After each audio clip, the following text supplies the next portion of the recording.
감사합니다. 주위에 있는 분들과 서로 인사 나누시기 바랍니다.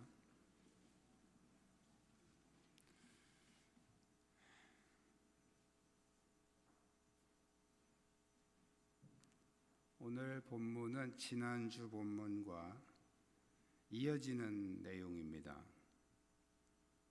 그러나 예수님은 오늘 본문에서 재물에 대해서 보다 구체적인 그런 주제로 말씀을 하셨습니다. 재물은 모든 사람들이 필요로 하는 것이기 때문에 또 가장 좋아하고 또 추구하는 것이지요. 그런데 그것이 하나님 나라에서 얼마나 큰 방해가 될 수 있는지 그것을 오늘 예수님이 말씀하고 계십니다. 오늘날을 우리가 황금만능주의 시대라 이렇게 얘기합니다. 돈으로 다 통하는 세상, 돈이면 안 될 것도 되고, 그래서 유전무죄, 무전유죄 이런 말도 나오고, 그런 시대에 우리 그리스도인들이 바른 물질관을 가지고 살아간다는 것이 어렵지만 오늘 말씀을 통해서 다시 한번 정립하고 바른 신앙에 서기를 축복합니다. 우리 한번 따라 하시겠습니다. 재물을 의지하면 하나님 나라에 들어갈 수 없습니다. 자, 오늘 본문은 바로 앞에 그 부자 청년이 재물이 많음으로 예수님 말씀을 듣고 근심하며 갔다 하는 내용에 이어서 그 부자 청년이 떠난 다음에 제자들에게 아주 따끔한 교훈을 하셨죠. 부자가 천국에 들어가기가 어렵다. 다시 말하노니 낙타가 바늘귀로 들어가는 것이 부자가 하나님 나라에 들어가는 것보다 쉽다. 부자가 하나님 나라에 들어간다는 것은 낙타가 바늘귀로 들어가는 것보다 더 어렵다. 그런 말씀이죠. 제자들이 이 말을 듣고 이제 충격을 받았습니다. 여러분 다 아시겠지만 낙타는 키도 크지만 또 이렇게 그 등이 이렇게 솟아 있어서 바늘귀로 들어간다는 것이, 그래서 23절에서는 천국에 들어가기 어렵다 이렇게 말씀하셨지만 사실은 24절에서는 못 들어간다 이런 얘기죠. 못 들어간다. 어떤 학자는 이렇게 얘기를 합니다. 예루살렘 성문 곁에 야간 통행을 위해서 이렇게 작은 문을 만들어 놓은 게 있는데 그 문의 별명이 바늘귀다. 그래서 예수님이 이 얘기를 하신 것은 바로 낙타가 그 문을 통과하려면, 그 바늘귀라는 문을 통과하려면 짐을 다 내려놓고 가야만 갈 수 있는 것이다. 이것은 바로 예수님이 우리에게 겸손과 회개를 말씀하신 것이다. 하나님 나라는 겸손과 회개를 통해서 들어갈 수 있다는 것이다. 이렇게 해석을 합니다. 그러나 그러한 해석은 인간이 노력하면 될 수 있다는 그런 의미로 이렇게 해석이 되는 거죠. 좀 위험한 해석입니다. 겸손하고 회개하면 그냥 될 수 있구나. 그런 뜻 아니겠어요? 그런 의미로 말씀을 했다면 제자들이 이렇게 깜짝 놀라면서 그렇다면 누가 구원을 얻을 수 있습니까? 라는 질문을 했겠어요? 아마 그런 의미라면 이렇게 얘기를 했을 거예요. 예수님 정말 겸손해야 되겠군요. 진짜 노력해야 되겠군요. 이런 식으로 얘기를 했겠죠. 그런데 제자들이 누가 구원받을 수 있습니까? 라는 얘기는 불가능하다는 얘기죠.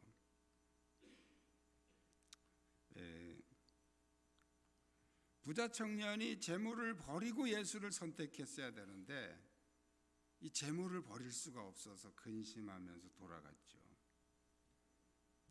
그렇다면 예수님이 말씀하신 이 부자는 얼마 정도의 소유를 가지고 있어야 부자일까요?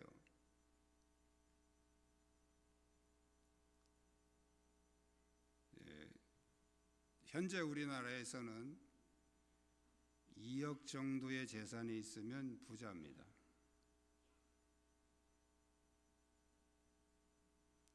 왜 그런지 아세요? 2억이 있으면 노령연금이 안 나온대요. 2억이 있으면 부자니까 노령연금을 나라에서도 안 준단 말이죠. 예수님은 얼마 정도를 부자로 이렇게 말씀하셨을까요? 2억 아니면 한 10억 정도?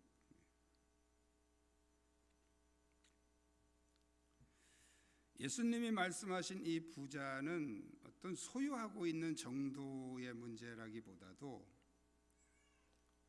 비중의 문제, 마음의 비중을 말하는 것이다, 이렇게 우리가 볼 수 있습니다. 자, 많은 사람들이 재물에 집착을 하고 있죠. 돈이 많은 사람은 재물에 집착을 안 할 것 같지만 사실은 더 집착합니다. 이걸 지켜야 되고 또 더 많이 불려야 되니까. 자, 그러면 어떨까요? 돈이 없는 사람, 가난한 사람은 재물에 집착 안 합니까? 가난한 사람은 더 집착할 수 있어요.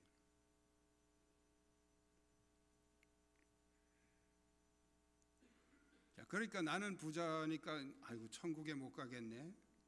낙심할 것도 없어요. 또 반대로 나는 가난하니까 천국은 따놓은 당상이다, 이렇게 생각하면 안 돼요. 가난하다고 가난한 게 아니란 말이죠. 우리 마음의 비중이 중요한 거예요. 우리 마음을 얼마나 많이 재물 쪽에다가 쏟고 있느냐. 내가 가진 것이 없어도 거기에 우리가 집착하고 있다면 그 사람은 하나님 나라에 들어가기 어렵다고 봐야 되겠죠. 예수님 마태복음 6장 24절에서 하나님과 재물을 겸하여 섬길 수 없다, 이렇게 말씀하시죠. 하나님과 재물을 겸하여 섬길 수 없다. 또 마태복음 13장 22절에서는 가시떨기에 뿌리었다는 것은 세상의 염려와 재물의 유혹에 말씀이 막혀 결실치 못하는 자다. 자, 부자든지 아니면 가난한 사람이든지 그게 중요한 것이 아니고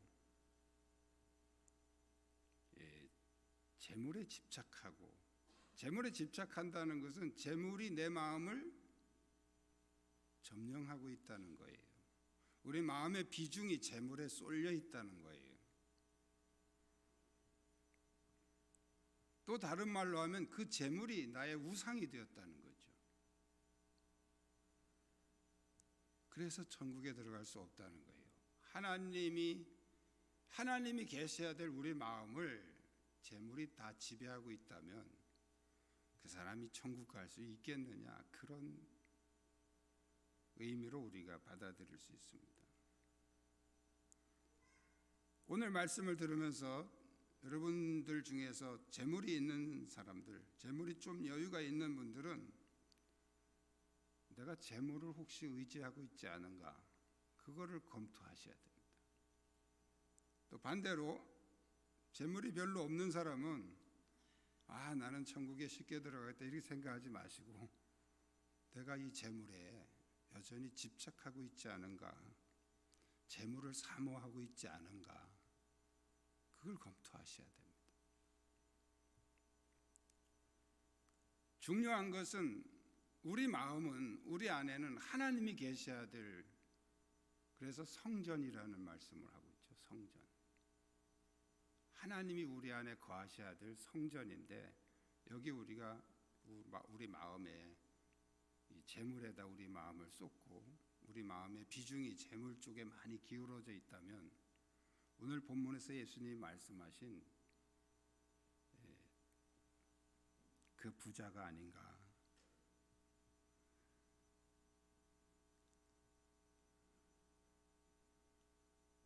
이것은 꼭 재물만 그런 건 아니에요. 재물이 아니라도 그 어떤 것들이 우리 마음을 지배하고 있을 수 있습니다.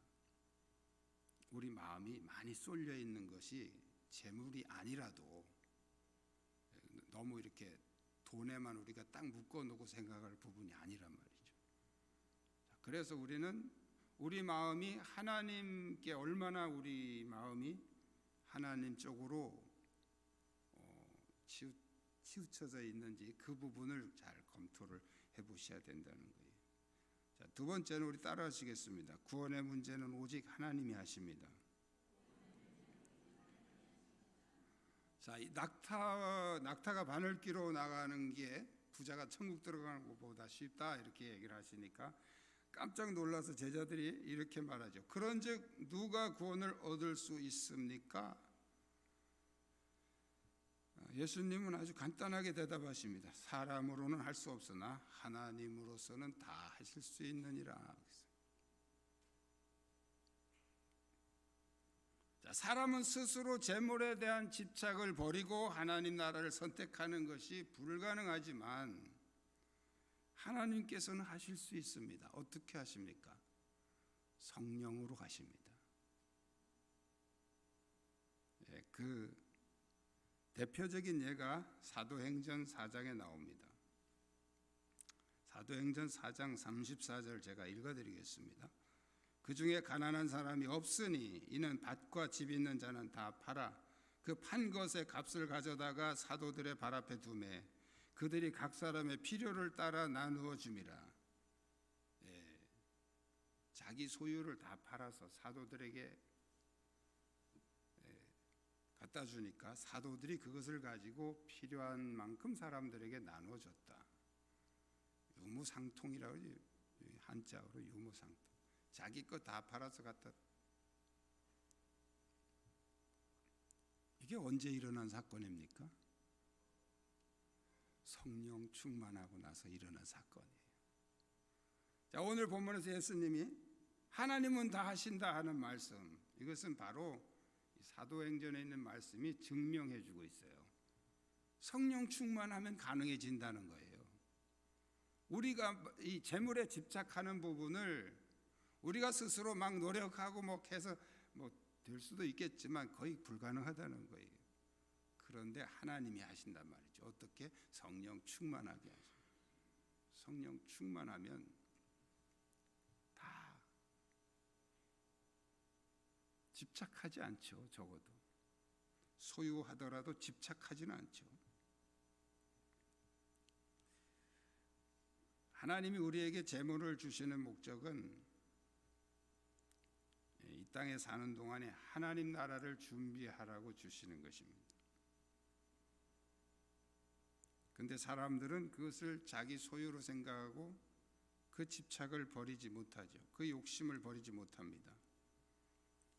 이 예수님이 낙타와 바늘기로 비유하신 것도 바로 그만큼 인간의 노력으로는 어렵다는 것을 강조하신 것이죠. 그러나 하나님은 성령으로 우리 안에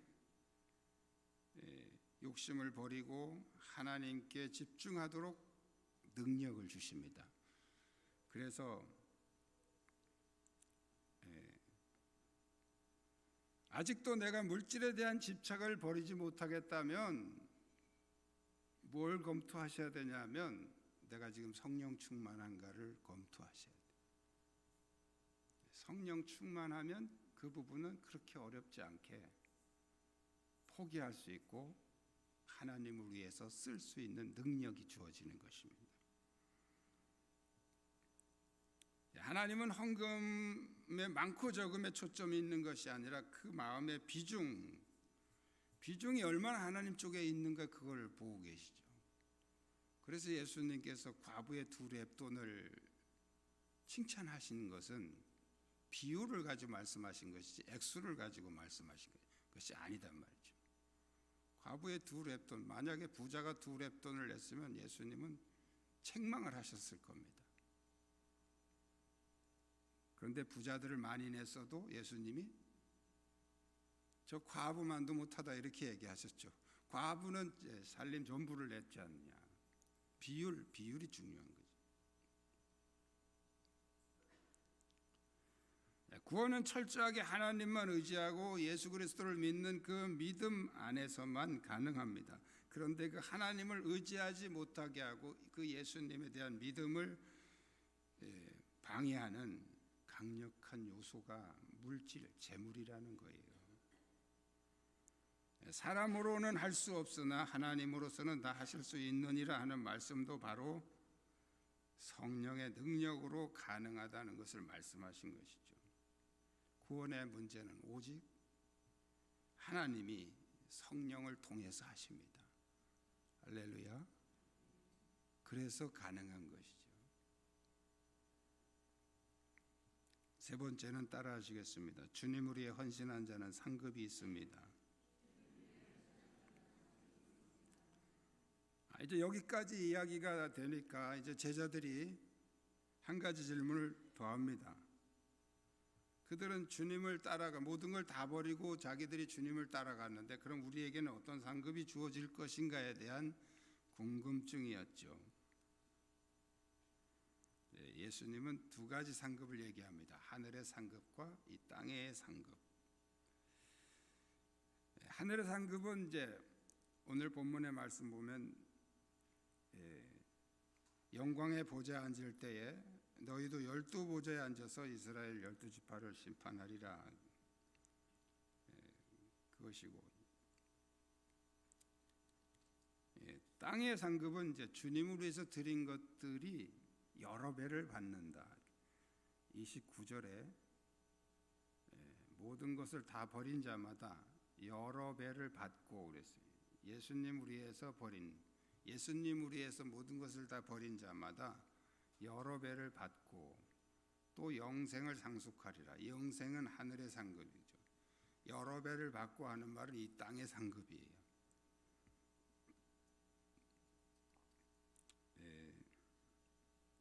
바울은 고린도전서 15장에서 해와 달과 별의 영광이 다르고 별과 별의 영광도 다르다 이 얘기를 했습니다.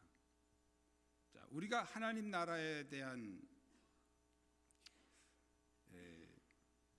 믿음이 두 가지가 있는데 하나는 구원의 믿음. 이 구원의 믿음은 모든 사람에게 똑같습니다. 예수님 비유에 보면 아침 일찍 들어온 사람이나 저녁 늦게 1시간 전에 들어온 사람이나 똑같이 한 데나리온씩을 주니까 아침 일찍 들어온 사람이 막 불평하잖아요. 그때 주인이 뭐라 그럽니까? 내가 한 데나리온 약속하지 않았냐? 이 늦게 온 사람들도 내가 그렇게 주는 건데 왜 넌 나를 나쁘다고 생각하냐 이러죠. 거기서 말하는 그 한 데나리온은 구원의 믿음이에요. 구원의 믿음. 구원의 믿음은 모든 사람이 똑같아요.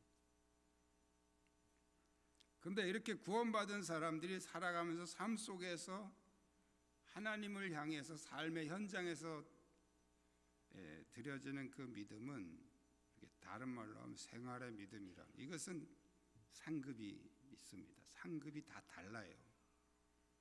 자, 구원의 믿음은 똑같이 나눠져야 그게 공평한 거죠. 그러나 상급의 믿음은 그 사람이 한 만큼 줘야 그게 공평한 거예요. 그러니까 아침 일찍 온 사람들이 막 한 거는 이게 구원의 믿음을 오해해서 그런 거죠. 상급의 믿음은 그가 얼마만큼 했느냐에 따라서 거기에 따라서 이게 해와 달과 별의 영광이 다르고 별과 별의 영광도 다르다는 말이 상급이 다 다르다는 거예요.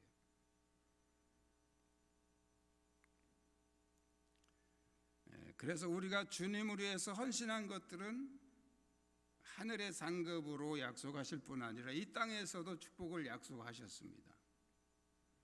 우리가 스스로 재물을 모으기 위해서 집착할 때 재물은 날개 달고 도망갑니다. 그러나 주님을 위해서 헌신한, 주님을 위해서 드린 그러한 것들은 여러 배로 채워주신다는 거죠.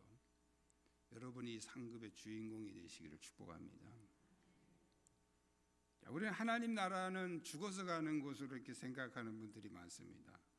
아니요, 죽어서 가는 게 아니고 이 땅에서부터 준비된 사람들이 가는 곳입니다. 하나님이 우리에게 뭐 60년, 70년, 80년, 뭐 요새 100세 시대 100년 우리에게 생명을 허락하신 것은 하나님 나라를 준비하라는, 그것은 구원의 문제도 되지만 상급의 문제도 같이 되는 거예요. 하나님 나라를 위해서, 또 그 나라의 영광을 위해서, 그 나라의 상급을 위해서 이 땅에서 준비하라고 주신 허락된 기간입니다. 그래서 이 땅에 사는 동안에 우리가 얼마나 하나님 앞에 헌신했느냐에 따라서 그 영광과 보상이 다 다른 거예요. 그래서 예수님의 비유 가운데 아침부터 저녁에 온 자나 아침에 온 자나 똑같이 한 달란트 주는 비유도 있지만 다 틀리게 주는 비유도 있어요. 달란트 비유죠. 5달란트, 2달란트, 1달란트 다 틀리잖아요. 이것은 상급에 대한 비유입니다. 자, 오늘 본문에 예수님이 마지막에 의미심장한 말씀을 남겼습니다. 그러나 먼저 된 자로서 나중되고 나중된 자로서 먼저 될 자가 많으니라. 먼저 된 자가 나중되고 나중된 자가 먼저 될 자가 많다. 예수님의 상급은 순서대로가 아니라, 예수 믿은 연수대로가 아니란 말이죠.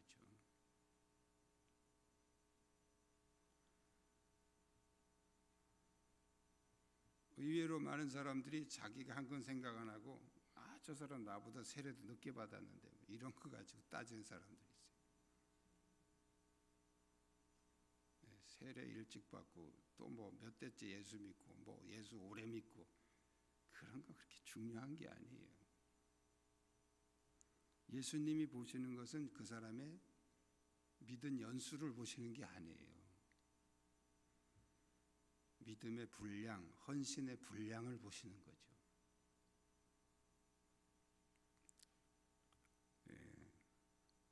어떤 사람은 1년에도 몇 억을 벌지만 어떤 사람은 뭐 10년을 가도 못 벌잖아요. 다 능력이 다 다른 거잖아요. 하나님 나라에서도 마찬가지입니다.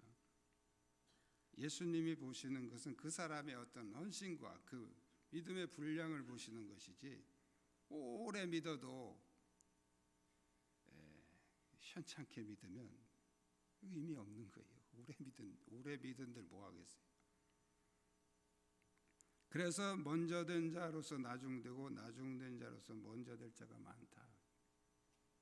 오래 믿은 사람들은 대개 그 오래 믿은 연조 가지고 또 그게 무슨 굉장한 건 줄 알고 자꾸 그거 가지고 이렇게 계산을 하려고 그러죠.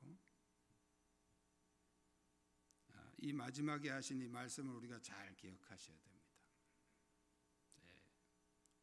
먼저 믿고 늦게 믿고 그건 그렇게 중요하지 않아요. 상급은 그 사람이 얼마나 헌신했냐, 얼마나 충성했느냐, 거기 따라서 상급이 주어지는 것이지,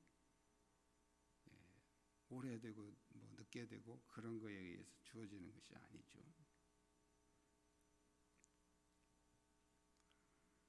여러분 모두가 하늘나라의 주인공이 되시기를 축복합니다. 기도하시겠습니다. 하나님은